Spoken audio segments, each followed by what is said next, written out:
food safety audit, you might get nervous about how to ace your first audit. This presentation is broken down to 3 sections: preparations, what to do during the audits, and post-audit. Introduction. So my name is Felicia. So I'm the founder of SFPM Consulting. I'm also a certified SQF consultant and certified food scientist. My specialty is actually to assist food business with their food safety audit requirements. Not just with the food safety audit requirements, I also help food businesses to optimize your processes and your food safety program so that you can run your operations smoothly and make sure that you have a good food safety culture to continue on that momentum and drive to build your food safety program that works for you and not you working for them.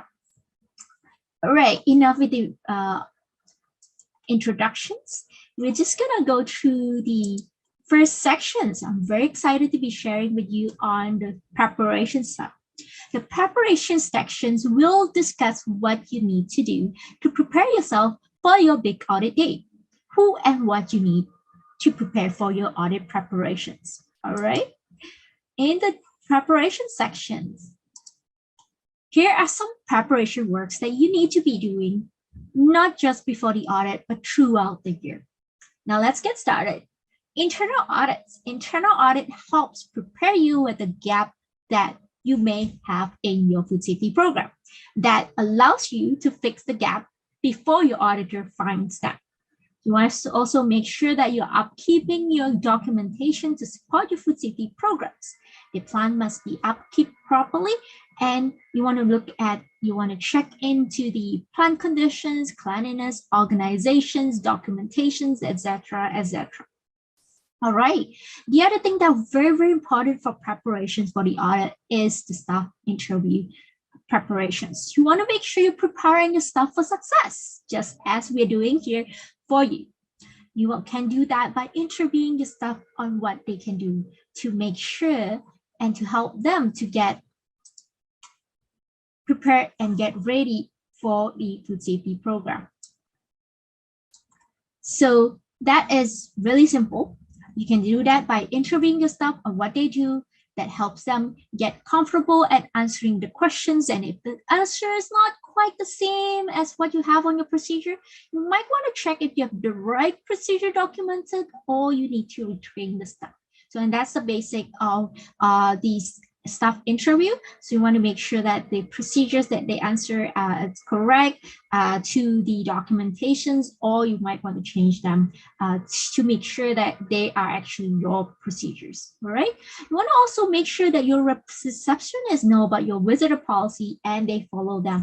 A lot of time we see receptionists are not aware of the visitor policy. So make sure that your receptionist actually is aware of the visitor policy, including checking the identity of the visitors. All right. Additional reminder doesn't hurt. So make sure you're reminding your staff about the audits, about the food safety programs that you're implementing to make sure that they know what's going on and keep them updated so that they know how to help you meet your audit requirements and food safety expectations. Right. So that's just that. The day before the audits. So the day before the audits, you know what? We get panicked a little bit, right? But this task here that I've been listed should give you some comfort level on how to handle your audit. You want to make sure you're reminding yourself again about the audit. Make sure the plans are clean and organized. Know where your documents are. I mean, you really want to know where you keep your procedures and records. Things can start to disappear a day or two before the audit and on the audit day. So it's very important for you to double check. Well, if you have them on a soft copy, then it would be easier to find. However, if you don't have a food safety management software system that you're using, it may also get lost in the folder. So know where is the folders. So the other thing that we usually do is tidy up the last minute documentation. A lot of time we have a lot of tidy up, touch up to do.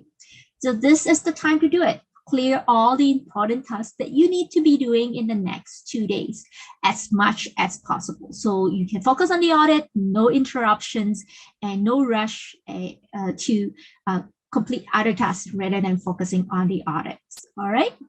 So, and the other best tips that I usually do is to review the procedure to refresh your memory.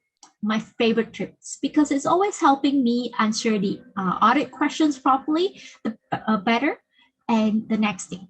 Don't have to memorize this, just skim through it up and make sure that you also give a copy of the audit plans to the receptionist so that they know when the auditor will come in, how to greet them, and to make sure the right auditor comes into the plan, right?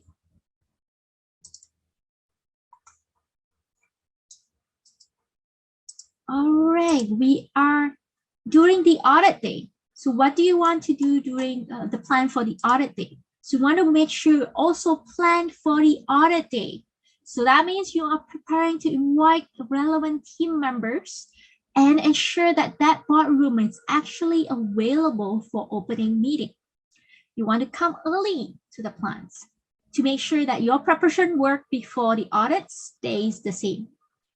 A lot of times, things happens during an audit. So make sure you expect mentally and prepare mentally that things can go wrong and you come early so that you can fix things that occurs during early morning and fix the issues before your auditors arrive and welcome your auditors. And next, during the audits. So during the audits, it's important to make sure that you have, during the audit, you will have opening and closing meeting, plan tour, programs, and document review sessions. Is very important to make sure that you understand how this works. On to the next slides. Attending opening and closing meeting is very important because that shows management commitment. These meetings are usually attended by your senior management team and your food safety team members. In the opening meetings, the auditor usually and typically share with you a brief audit flow. That audit flow is really important for you to plan around your operations for the day. Remember that operation doesn't just stop just because we are running an audit here. During the closing meeting, you will also be briefed on the findings of the audits that can be both positive or negative, right? So a lot of times we will always highlight the positives as well, just to make sure that we are also recognizing the efforts that you put in to build and implement your food safety program. The closing meetings on day one, if you have the 2 days audit, is usually very brief, and that prepares you for the second days. We'll discuss what typically happens during the last audit day in the next sections. During this part is also important to make sure you ask for the lunch plan after the closing and opening meetings, just to make sure that they are you have a plan for your auditors and for the team to take a break from the audits.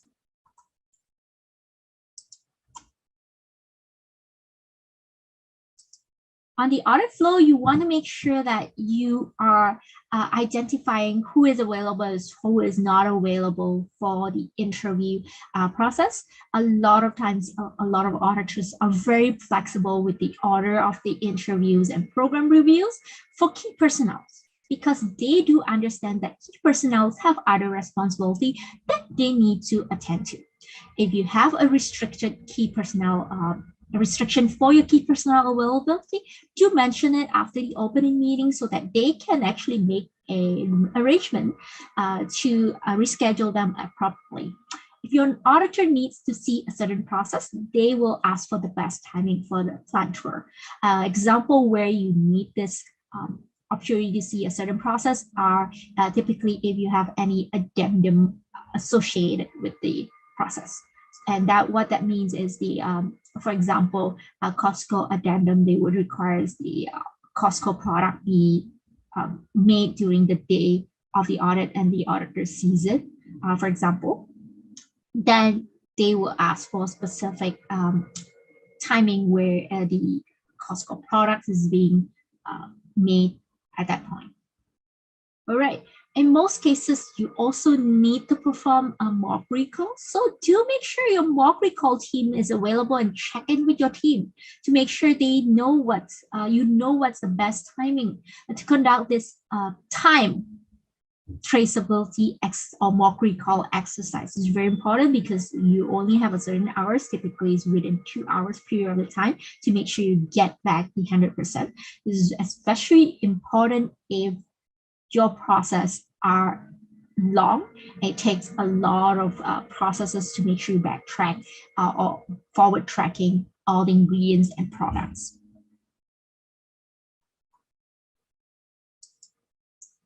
Planteur.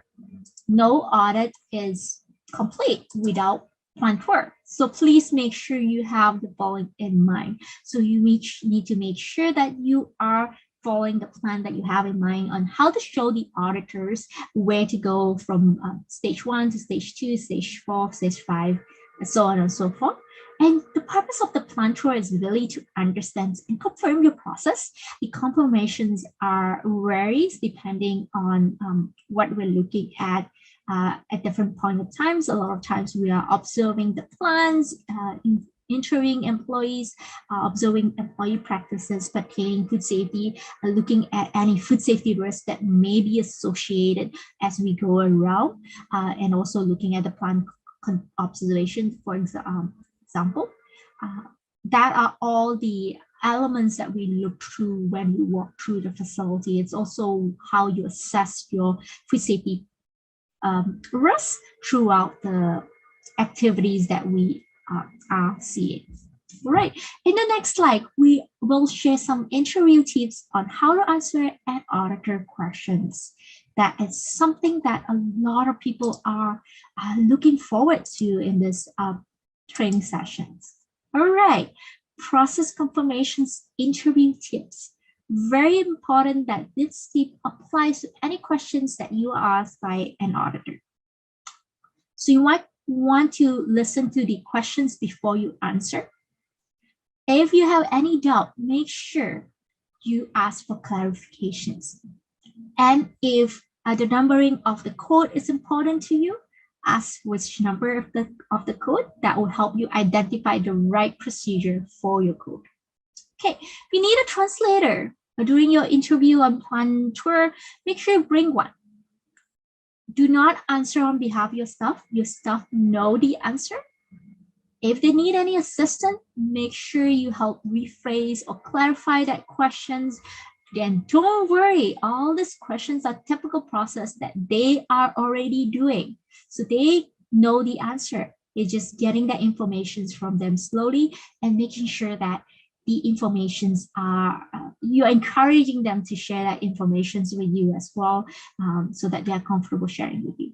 And make sure you answer all the questions factually and precisely the questions. So 2 keywords, factually and precise. So you want to make sure you're answering to the dot what the auditors needs. And if they need any further clarifications, they will actually ask for one. So you don't have to worry about that. If you're sharing any procedures, so I recommend skimming through the procedures and documents before sharing them to the auditor. That would actually help you refresh your memories about what your process are for the specific procedures, especially if the procedures are for another department. There's a lot of procedure. We just want to make sure we are answering it correctly by refreshing our memories. So that is very, very important as well. After the audits, and this is the interesting part, right? Because after all these planteurs, observations, interview, and rationalizing yourself, you are finally done. Here is the next step, the closing meeting. So closing meetings, it all starts with a closing meeting. The auditor will share the non-conformance and reasons for the non-conformance. This non-conformance shouldn't be a shock for you because they are raised throughout the audit sessions. The auditors are explaining as they go through the code requirements. What I do is I will review that wording to make sure it's factual before I sign on the audit report draft. It is a draft and it might change pending the auditor the certification review, body review. So if you have any dispute to the non-conformance review that are non-conformance that issued, but it's also a valid observation that they documented, please make sure you don't argue with the auditor. The auditor can provide you with a complaint or appeal process that you can go through to make sure that that gets resolved. So we want to make sure that all the non-conformance raised are factual. That's the biggest point of the closing meetings, and people, the team also understand what's going on during the closing meeting. Finally, to get your audit certificates, everyone wants their audit certificate. First of all, you need to pass it. If you pass the audit, you kind of know it at the closing meeting. The last step for after you pass your audit is to close your non-conformance that are being issued. Usually they are issued, the closing requirements are within 30 days. You typically need to work on writing a corrective and preventative actions to close all the non-conformance. I just realized I didn't go through the process steps. Apology for that. You generally need to close the audit findings and non-conformance within 30 days by performing a CAPA report. And that means you need to determine the root cause analysis, work on the implementing corrective and preventative actions. The keywords here are implementing corrective and preventive actions within that period, submit the reports and for the certification body. And once the report are being reviewed and they're satisfied with your CAPA report, then they will close the audit findings and issue you with a certificate after that point. The faster you get your CAPA report, non-conformance issue resolved, the faster you get these certifications as well. If you do requires extension for your non-conformance issues, you will need to have a plan to address it meanwhile before they can provide you with a extension. And typically extension are provided for items that requires a longer time period. If it's a trading programs that you need to be doing, then it doesn't qualify for a extension. So it needs to be something that is requiring more like building repairs and getting contractors in and getting that equipment in for closing the audit findings. I hope that helps.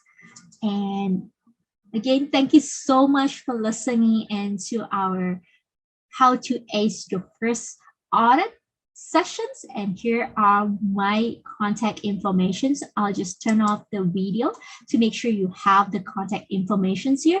If you need any help and assistance with your food safety program, we'd definitely love to help you. You can book a meeting with us. So our website is there and our email is there. You can definitely book a strategy call, a complimentary strategy call with us so that we can help you with your food safety audit and get you comfortable with your food safety audit. All right. Thank you so much